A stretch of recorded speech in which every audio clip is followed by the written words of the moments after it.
কিছুদিন পর পহেলা বৈশাখ।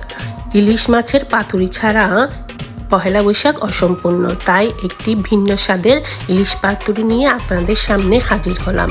আমি ইলিশ মাছগুলো ধুয়ে লবণ হলুদ দিয়ে ভেজে রেখেছিলাম। এখানে দেখছেন সাদা সরিষা আর কালো সরিষা দুটি একসাথে বেটে নিয়েছি।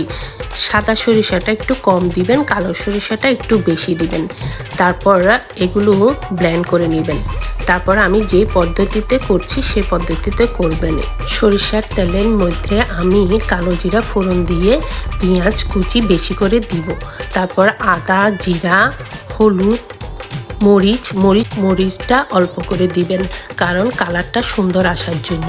অনেকে অনেক পদ্ধতিতে সরিষার ইলিশটা করে থাকে, আমি আজকে একটি নতুন পদ্ধতিতে করব। যদি আমার এই রেসিপিটি ভালো লাগে লাইক, কমেন্ট এবং শেয়ার করবেন। আর পহেলা বৈশাখে রান্না করার চেষ্টা করবেন যদি ভালো লাগে।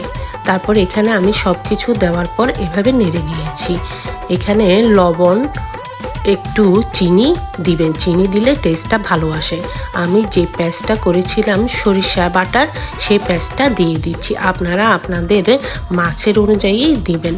এখানের মধ্যে জল নিয়ে আমি দিয়ে দিলাম। অনেক রকম করে ইলিশ মাছ করা যায়, যেমন কচু দিয়ে, বেগুন, মূলা দিয়ে, আলু দিয়ে, অনেক রকম পদ্ধতিতে। পহেলা বৈশাখে কিন্তু সরিষা বাটাটাই ভালো লাগে, তাই আমি এই রেসিপিটা আপনাদের সাথে শেয়ার করলাম। এখানে দেখতে পাচ্ছেন আমাদের এখানে ক্যানে নারিকেলের দুধ পাওয়া যায়, আমি সেটাও অল্প করে দিলাম। সরিষা আর নারিকেল বাটা দিয়ে, নারিকেলের দুধ দিয়ে আমি আজকে ইলিশ সরিষাটা করব। খেতে খুব ভালো হয়েছিল, আপনারা চেষ্টা করবেন। আমি সব মাছ দিয়ে দিয়েছি।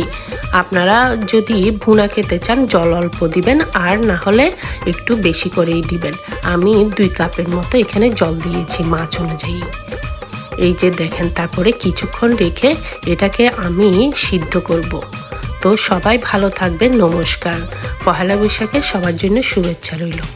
আর আমার এই মাছটা দেখুন, দেখতে খুব সুন্দর হয়েছে। পরে আমি এখানে ধনিয়া পাতাও দিয়েছি।